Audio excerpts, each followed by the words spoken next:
really glad that you're here today post-Easter, and just want to celebrate with you that among Journey locations and online, 19 people walked in to a saving relationship with Jesus last week. Yeah, you ought to celebrate that. That's why we're doing what we're doing.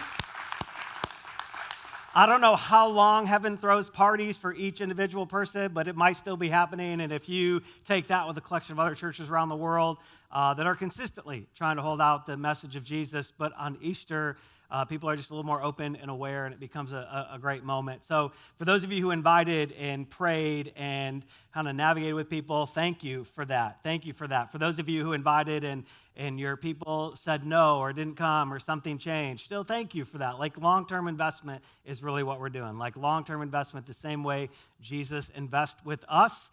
Jesus captures moments, but he's not all about moments, right? He's about the long haul with us, and so we're about the long haul with each other as well. So thanks for being a part of that. We love it.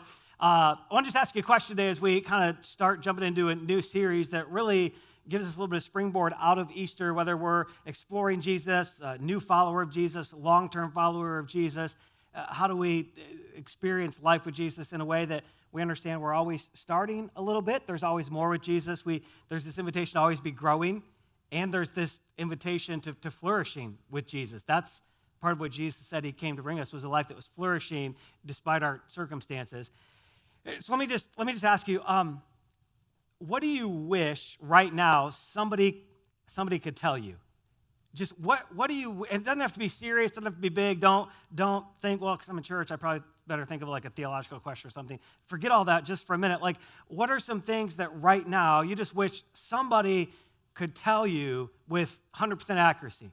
So for instance, for me, there's a combination of reasons, but I wish that with accuracy, somebody could tell me, and there's not a single professional that can tell me this, but I wish that somebody with accuracy, 100% accuracy, could tell me exactly what the weather is going to be like this coming Friday. Okay, in multiple places. There's a couple places I want to buy. And you know what I know, that even the most well-intended person isn't going to get that 100% right? I don't gamble, I don't play the lottery, and I've been open with the story of why I don't gamble and kind of what happened to me in high school around gambling. So I don't gamble, I try. But if I could get somebody to tell me the lotto numbers, I would do it, right? I would do it. I mean, if somebody was going to tell me and they could do it 100%, I would do it. Don't act like you wouldn't, because you would too, right? I mean, if somebody could tell us, we would do it, right?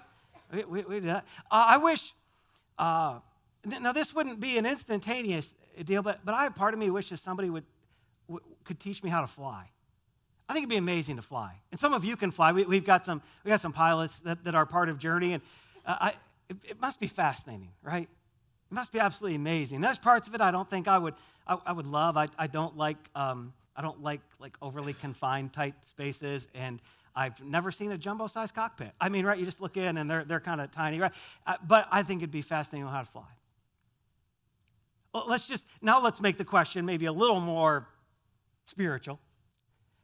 What do you wish Jesus would tell you right now? What's the thing you wish he would answer for you? You got any wonders? You got anything you're grappling with right now? I've got a really complicated, nuanced conversation coming up with somebody that I love deeply. We've got decades of history together, and I just wish so badly that Jesus both could and would tell me exactly how that thing's going. I really do. There's some people in my life that I love, that I would love nothing more than for them to meet and truly encounter this living Jesus who really is resurrected. He's just as resurrected today as he was last week, right? I mean, we're talking about that every week, and I just wish that somehow I could know just the right thing to say or to do or to be, just the right moment to show up and be present and be right. I do. I just wish, right? I just wish. I wish I could know the future, the play-by-play future of my kids' lives, but then not tell them. I wish just I could know it and they didn't. Because I get the development of faith, and I get the development of the journey, and I get the right. I don't even really want God to tell me the play-by-play of my future. I like the dependency, and I just kind of wish I knew theirs, right? Just in case God needed a consultant, I would be happy to play that role. I'd be happy to do it, right? What do you wish you could hear? Today, as we launch into this series, I want to just spend a few minutes talking about this real desire and this real quandary that is hearing God, that is hearing the voice of Jesus, that is sensing his direction, his guidance, his answers, his wisdom, his love, his compassion. And if you said to me, hey, John, what are the things you might want most for people in an environment like this, the people of Journey? Easily one of the top 2 or 3 things would be just this assurance and this practice and this normalcy of hearing Jesus. Man, I want that for you. I want that for me more all the time. I'm not going to talk today from a place of perfection. I'm going to talk from a place of growth and development. But I so wish that all of us, 100% of us, could live with this confidence and this supernatural normalcy of hearing Jesus, of being in a two-way conversation with him. And let me relieve a little bit of the pressure that might come with that initially. This is not an endeavor of perfection. It's not an endeavor of perfection. Everything I might share with you today isn't something I've perfected. It's something that I'm growing in. That's something that all followers of Jesus have the opportunity, and the invitation has been to be in this growing experience of hearing him about all matters big and small. All matters big and small. To do it, I want to invite you to a familiar passage of Scripture around journey, John chapter 10. John chapter 10, it's a part of Jesus' life recording. We're going to get a little bit of a teaching here of Jesus, and it's a teaching that's shaped my entire life, and it's had a large part then in shaping journey. And so we've got kind of this mode of Jesus, and he's teaching. He's started to reveal who he is. John's writing about Jesus. John was one of Jesus' very closest companions. And John is writing about Jesus, some ups and downs, some difficulties, some losses. Jesus experienced, like even by the time we get to chapter 10, we're getting really like a very wide look at Jesus' life, that there is wins, there is losses, and John's trying to help us see Jesus, because in seeing Jesus, we see God the Father. Jesus is like this perfect conveying of that. And in John chapter 10, this is one of Jesus' teaching to his disciples. And you'll see at the end of what we're going to read that there's also some other people around, people who aren't yet following Jesus, people who are even resisting Jesus. So it's a mixed crowd that are in this. So John chapter 10, we're going to start reading in verse 1. I'm just going to let you know, we're going to look at 21 of these verses together. Very truly, I tell you, Pharisees. So here's Jesus, right? He's going to talk to the religious leaders first. Anyone who does not enter the sheep pen by the gate, but climbs in by some other way, is a thief and a robber. The one who enters the gate is the shepherd of the sheep. Now, all throughout this little story and analogy that Jesus is painting, Jesus is the shepherd, and people like you and me, humans, were the sheep. Okay, over and over again, Jesus is the shepherd, and you and I were the sheep. The gatekeeper, verse 3, opens the gate for him, and the sheep listen to his voice. They listen to his voice. He calls his own sheep by name, and he leads them out. When he has brought out all his own, which means they followed him, there's a hearing already, right? There's not just a listening, there's a hearing. There's this embracing, right? When he's brought out all his own, he goes on ahead of them, and his sheep keep following him because they know his voice. But they're never going to follow a stranger. In fact, they will actually run away from a stranger because they don't recognize the stranger's voice. Jesus used this figure of speech or analogy, but the Pharisees didn't understand what he was telling them. Therefore, Jesus said it again. Very truly, I tell you, I'm a gate as well for these sheep.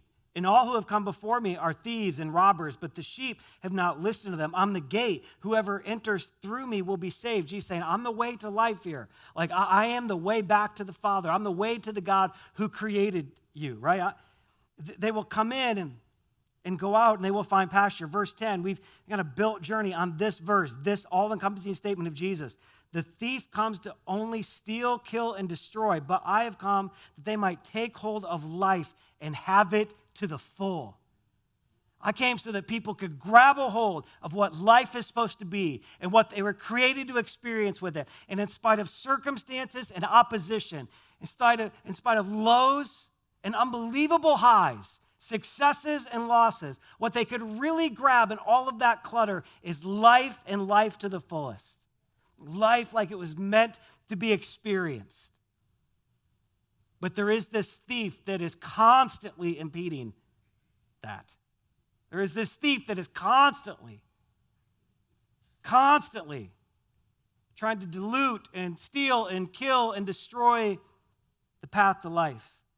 Verse 11, I'm the good shepherd, though. The good shepherd lays down his life for these sheep. This sacrificial love. The hired hand, well, that's not a shepherd, and he does not own the sheep. So when he sees the wolf coming, he abandons the sheep and runs away. Everything designed to steal, kill, and destroy your life, when the pressure really comes, is really designed to run away. Eventually, clay crumbles. Eventually, clay crumbles. Things made out of clay. It's not a sure foundation. Things that come in the other gate, other than the way of Jesus, it eventually crumbles.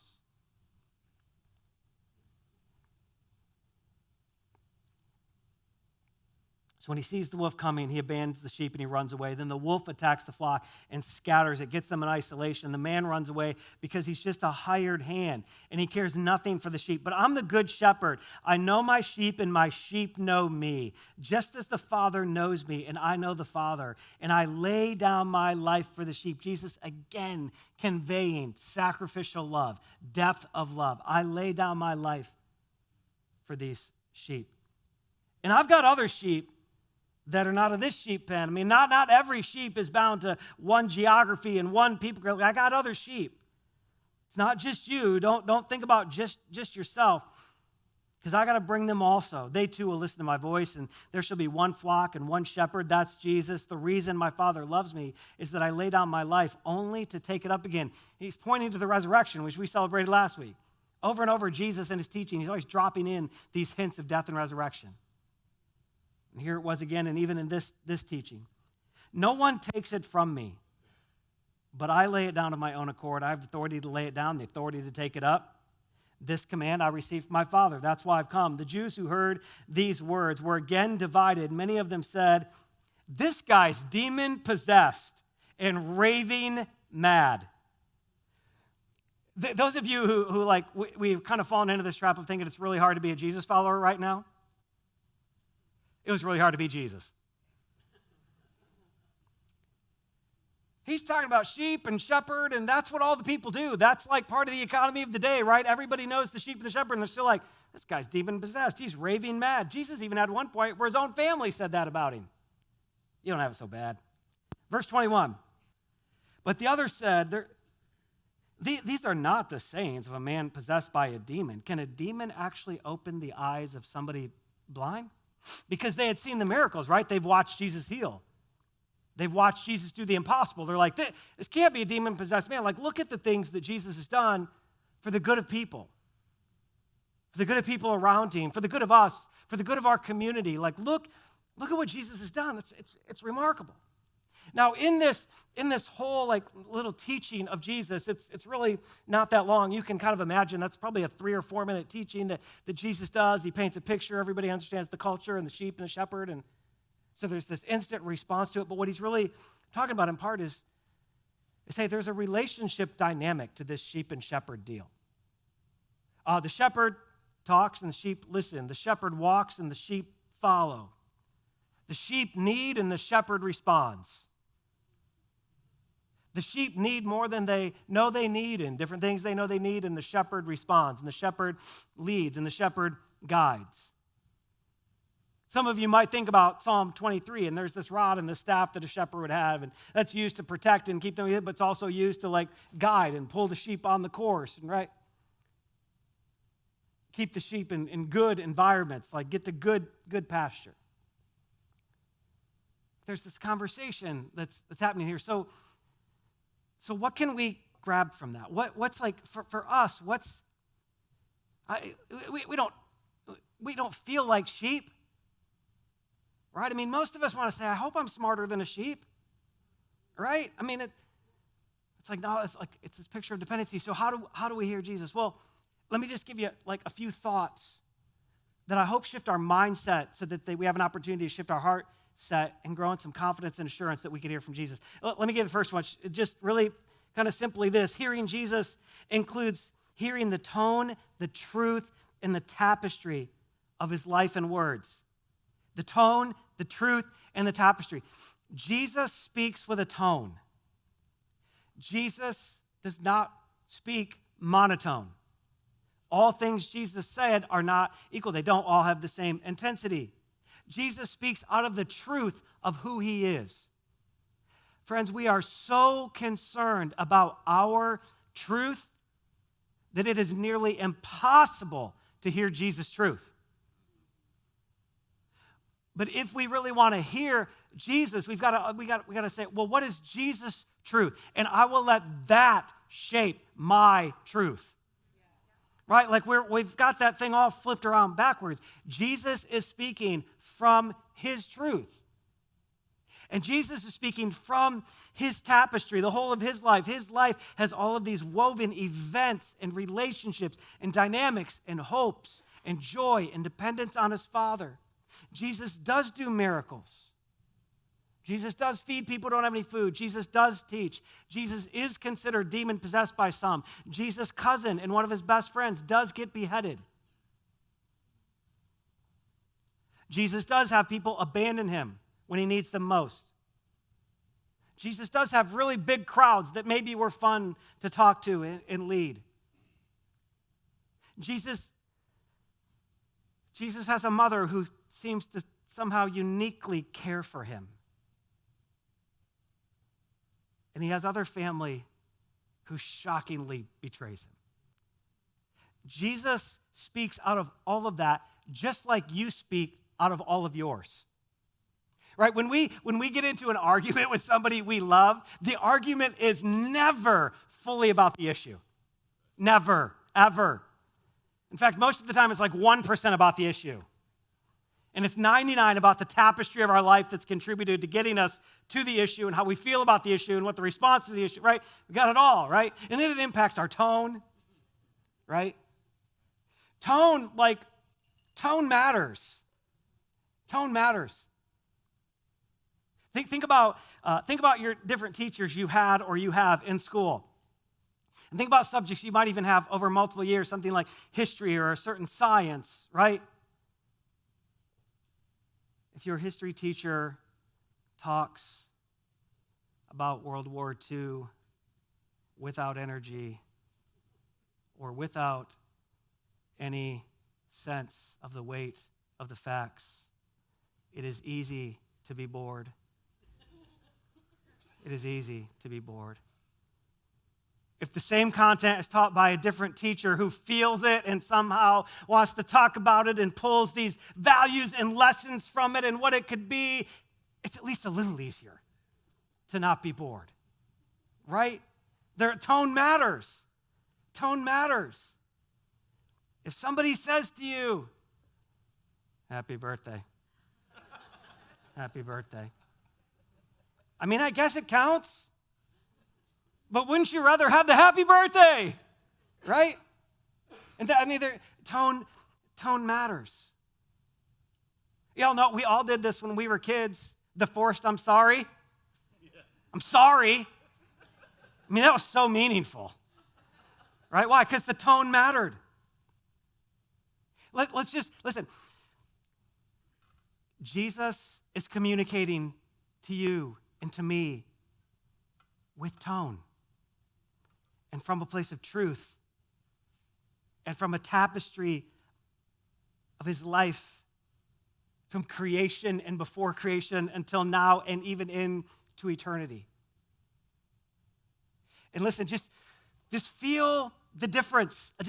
The scriptures, that's tangible, it's tactical. So let's just talk about this one. Let's go back to John 10:10. And just try and imagine, how did Jesus say this in the story? Like when he's telling this, he's not reading it, it's not memorized, like Jesus is talking. The thief comes only to steal and kill and destroy. I have come that they might have life and have it to the full. I don't even know what to do with that. I don't want to follow that Jesus either, right? But did Jesus read it with like some fierce intensity? Like, this thief has come to steal and kill and destroy your life. But I came so you could have something completely different. Or did Jesus read it like with this slow and deliberate and quieter pace to try and get people to settle just for a moment? Did he read it enough to say, there is a thief? And he is coming. And he has come to steal and to kill and ultimately to destroy your life. But I've come. I'm here right now. So you could have life. And you could take a hold of life to the very fullest.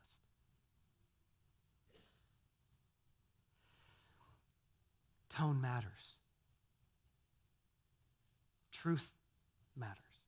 The tapestry of life. When we hear Jesus, when we read Jesus in the scriptures, when we have a conversation with Jesus, when we think we want to try and tune ourselves into Jesus, let's let Jesus have a personality. Let's let Jesus have a personality.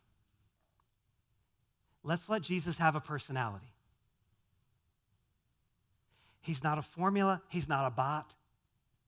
He's not AI. All fine things.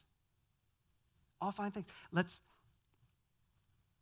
let Jesus have a personality. It will enhance what we hear because listen, when all it is flat, the only thing you can get is a fact. When all it is flat, the only thing you can get is a fact.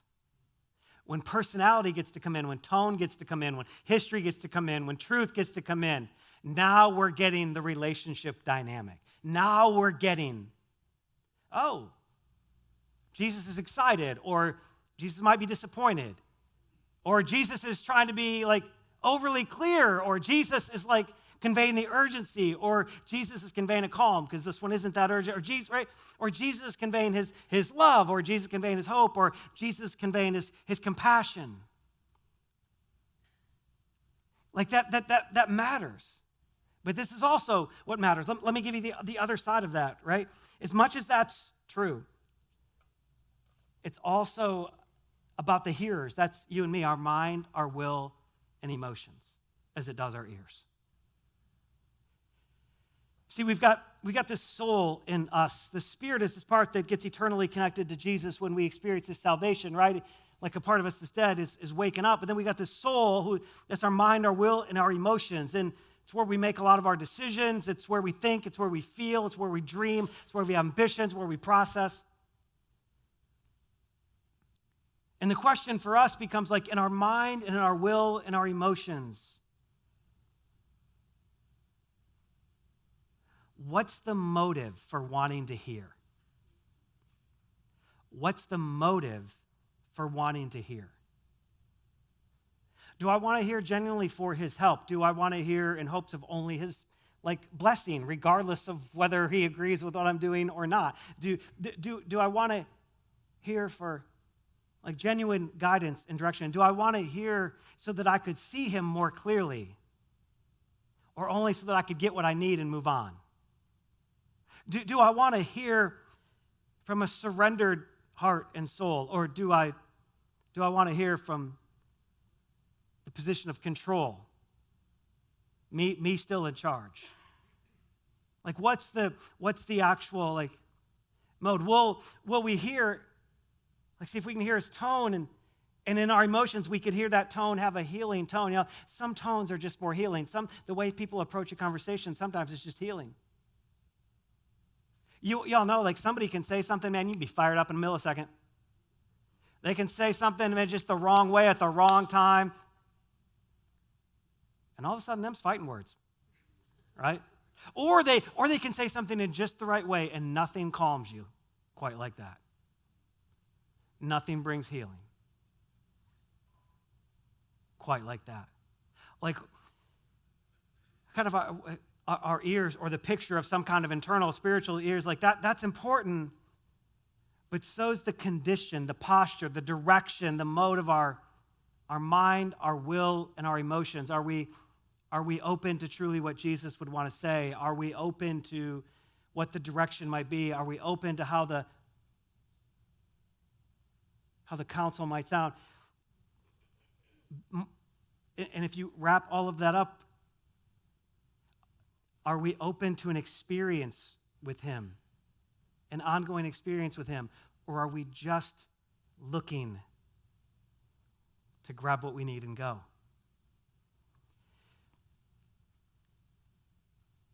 And wrapped around that whole little thing of openness to experience is this huge question.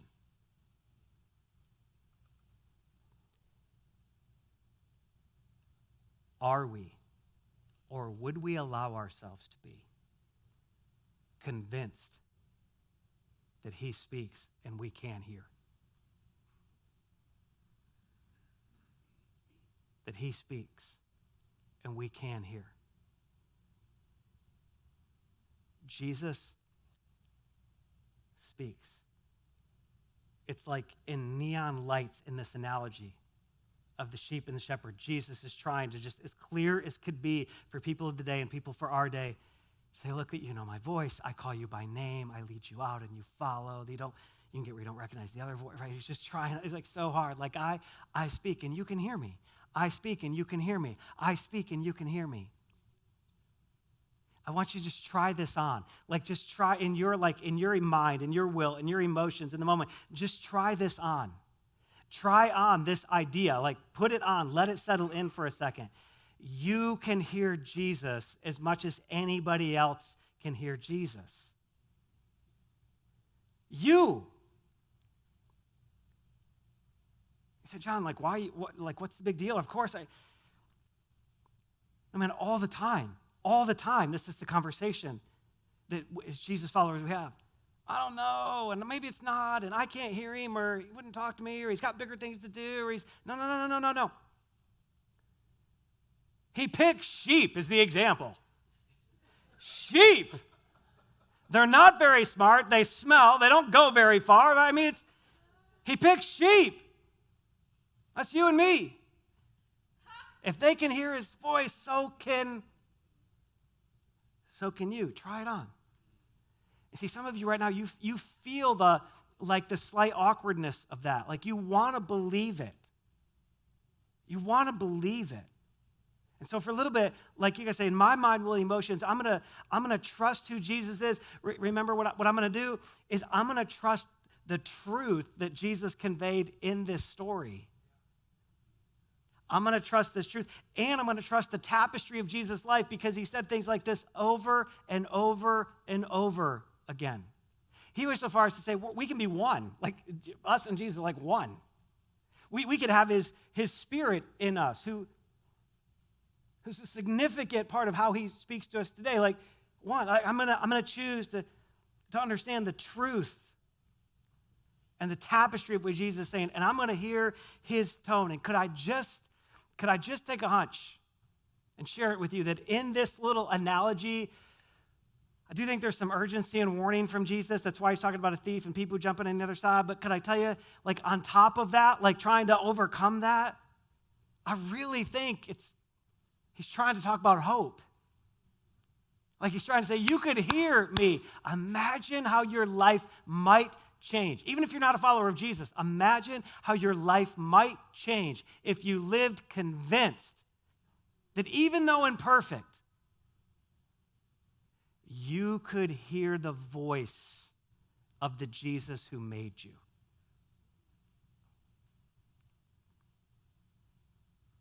Through his scriptures, through his spirit, through his people, through moments with him, just imagine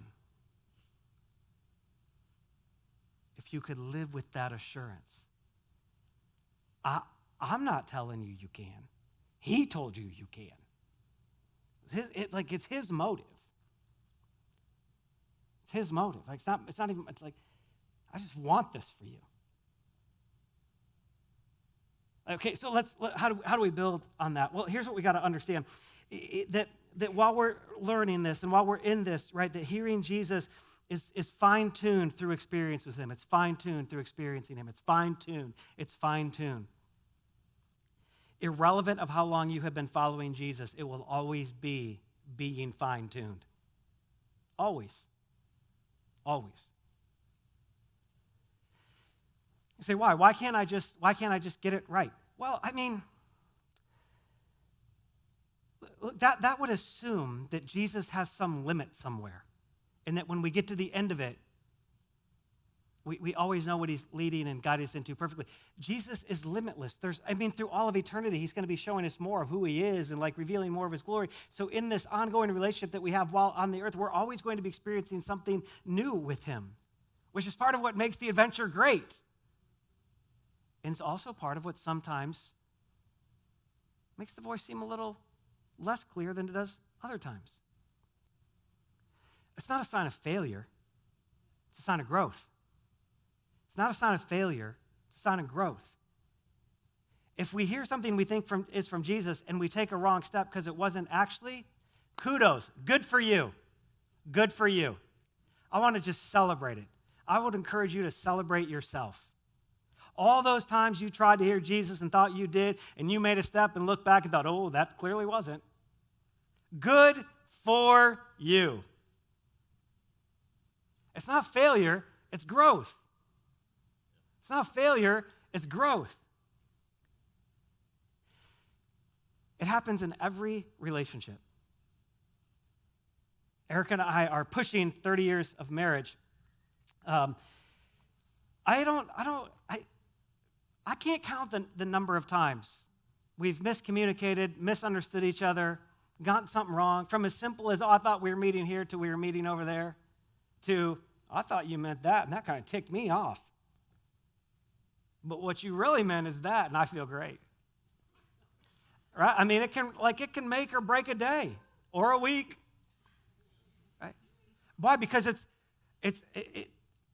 the goal isn't perfection. The goal is ongoing communication. The goal is growth. The goal is movement. The goal is more of Jesus and more of us. The goal is hearing. So if you miss it, give yourself the grace Jesus gives you. Can I say we got to do that collectively? We have to do that as church. We don't always get it right. We've tried to say that from the very beginning. For 18 years, we don't always get it right. But we want to be trying, like we want to be leaned into following. We want to be leaned in to hearing and moving the way that we think is best. Now listen, hear me out. This is very different than, oh, I know what he wants and don't really care. That's a whole different day, friends. But I want to hear, and we hear through surrendering experiences to him that what clears the passageway best to hear, it is surrender. It is surrendering. Like what clears the canals of hearing best when it comes to conversation with Jesus is surrendering. when we're willing to hear whatever it is, when we are desperate to know his voice above all other options, when we are desperate to hear his voice about what the culture says, what community says, what our history might say, what the best plan is, what the most secure looking plan, when we are desperate to hear Jesus above all that, we have the best chance of hearing. We got the best chance. And part of the reason these people looked at Jesus and like, man, this guy crazy, it's because he was really surrendered to his Father, which was leading down what everybody else would have said is a crazy path. Do you know why people didn't understand that Jesus was going to go be crucified? It's because nobody was volunteering for that. It's what people were avoiding, not what they were choosing. Nobody grew up thinking, man, if I could just live a good, life of getting crucified by the Romans. That was nobody's life ambition, right? And here's Jesus trying to talk about people that have no box for it. Of course they thought he was crazy. Of course they did. Of course they did. This journey that we're in is a family of kind of stepping away from journey and stepping a little bit into what feels like the unknown. Like most people have been so gracious and supportive and everything else. But every now and then I catch the look in somebody's eyes like, bro, are you nuts? Just every now and then, I was like, I can just see it kind of back there. You are nuts. I'm gonna pat you on the back and say something very Jesus-like, but you are crazy. And I get it. Lots of days I think we're crazy too, and whatever, right? But it's through surrendered experience with him that we give ourselves the best chance, because sometimes it will sound crazy. And as long as we want to control it, crazy's off the table. As long as we want to control it, crazy doesn't have an option. So would we be surrendered and say, Jesus, I want your voice more than anything because I love you and I trust you. You are the shepherd that laid down your life for me. Nobody else is laying down their life for me. Nobody else could do it the way you did. Nobody else could lay down your life to save literally my now and my eternity. Nobody else can do that the way you did. Nobody can die to forgive me of my sins. Why would anybody even do that? But because you did, I want your voice in your life above all things. Now, when we have these surrendered experiences, let me just help you with one more thought. Hearing Jesus is best experience with people who know you and know Jesus. Hearing Jesus is best experience with people who know you and know Jesus. Does Jesus speak to people one-on-one? Is there a burning bush for Moses? Yes. Is there this guy named Paul and a Damascus Road experience and a light knocking him out? Yes. Were those moments with God confirmed by others over time? Yes. Yes. When we hear from God, if we hear from God in private and through reading the scriptures or through an environment like this, maybe you sense God speaking to you and to move in a certain way, or right, then check it with some people who know Jesus and know you. Check it. Check it. Check it. Don't check it with people who really don't want anything to do with Jesus, even if they say they do. If they really don't check it with those people. Right? Don't check it with just people who you know will agree with what you want. Check it with people who know you and know Jesus. And because that's part of why the Lord gave us each other. There's this principle played out in the scriptures a couple of different times where God even tells us, let things be confirmed by one or two witnesses. Let words from God be confirmed in your soul by one or two witnesses. Let him be there with that. When you think you've heard, check it. One or two people who know you and know Jesus. Hey, do you think in my life, this could be God? Do you think this got a chance to be God? If they say yeah, then lean into that. If everybody in your life says no, you should probably at least pump the brakes. Right? Why? Because you failed in hearing God? No. Because you won because you were trying to hear God. You didn't lose because because everybody said, no. You won because you were trying, and you used all the resources God gave you, which included the people around you who know you and know him. Use all the resources. Use all the resources. And that includes people. And it takes the weight off of us of trying to have to be perfect in it. It just takes that weight off. We can do it together. We can do it together. Quakers used to have these things called clearness committees, and you should Google that this afternoon, Quaker clearness committees. Because these deals they're so great. They would sit around in these groups and they would try and hear each other and what God might be saying, and they would speak into it. They would trust each other because they knew God had put each other together. And that was part of how he was speaking. Now let's just talk about this for a second. I want to just talk a little bit about, okay, how do we approach this? We got these principles, and we're not always going to get right, and it's not always going to be perfect, and Jesus wants to talk, and you can hear Jesus speak to you. If you don't get anything else, you've got to grab that one. But let's put just some proper context. If this is new to us, or if we're at a new place with Jesus and it's starting to feel fresh again, let's just understand that starting, the condition of starting to hear Jesus is just wanting to follow. We're just wanting. It's just a desire. It's a point of desire. It's a point of surrender. It's a point of, okay, I don't really know exactly how Jesus will lead, guide, answer, shape, call, push, correct. I don't exactly know how Jesus is going to give me wisdom in this moment, but I want to follow him. We're growing when we're trying to follow him. When we're taking what we're hearing and we're trying. We're trying to make a move. We're trying to walk in obedience. Again, not always getting it right, with some missteps and lots of hope in his grace, but we're trying, right? And the place of flourishing is when we are actually following what we hear. That's when we're flourishing. It's when he says, have that conversation, we have that conversation. When he says, give that up, we give that up. Encourage that person, we encourage that person. Receive that gift, we receive that gift. We're following. Take that job, we take that job. Leave that job, we leave that job. That's flourishing. Now, I want to go back to, just for a second, we got to go this really fast, go back to starting just for a second. You say, wait, John, of course starting. Don't we all want to follow?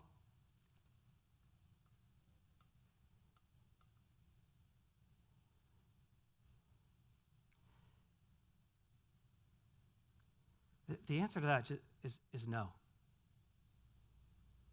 Even in environments like this, even in church environments, we don't all want to follow, friends. In fact, for some of us, the greatest barrier to hearing Jesus is that we want to hear his solution to something, but we are not really interested in following. And it is most evidenced in the fact that we already know tons of things he has asked, and we have zero interest in doing them. We're already living telling him no in dozens of areas. And then we wonder why we can't hear him clearly in a new one. We already know God's asked us to end that relationship or break that emotional attachment with somebody that we're not married to. We have no interest in that. We already know what Jesus has said about giving. And we have no real interest in following that. We've created all sorts of reasons not to. We already know what Jesus invited us into around choosing forgiveness. And we choose not to. We choose not to. We already know what Jesus has said about loving people, including loving people who don't talk or look or think like we do.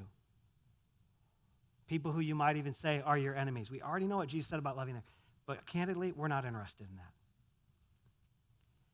So we can't live with the assumption that of course we all want to follow.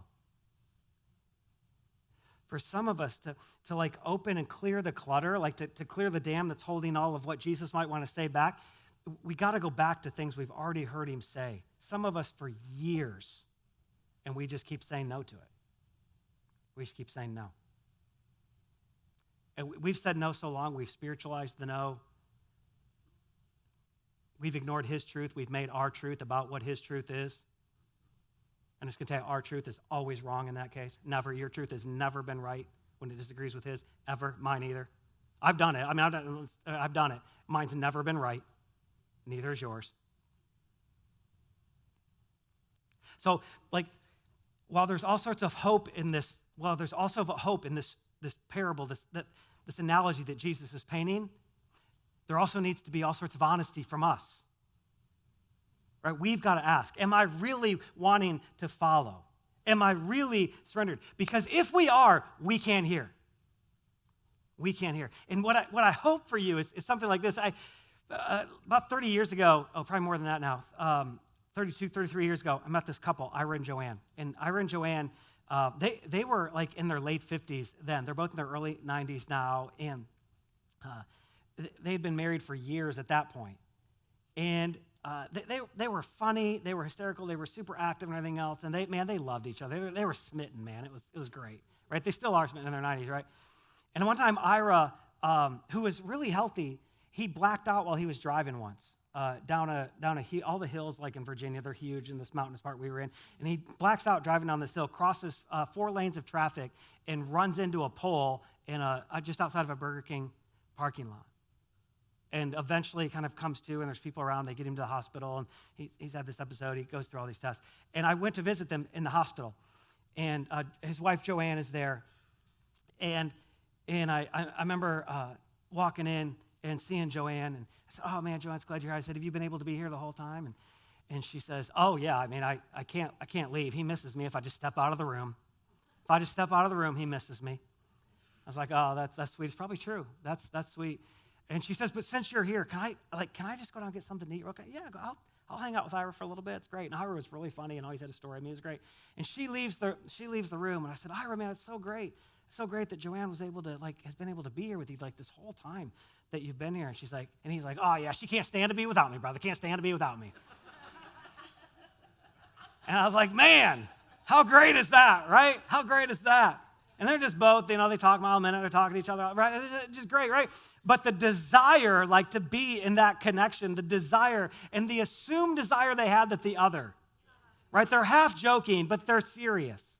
They know the other one wants to be where they are. Hey, friends, Jesus wants to be where you are, and he wants to talk. He wants to be in the conversation. He wants that. He wants that. He can't stand to be without you. And he would miss you. He does miss you. He does miss us. When we turn away, when we don't listen, we don't think we can't. Listen, you and I, we can live like that with Jesus. We can live like that with Jesus. We can live like that with Jesus. And I want us to live with that confidence that comes from, oh man, this is the heart of Jesus. I can let this be the heart of me.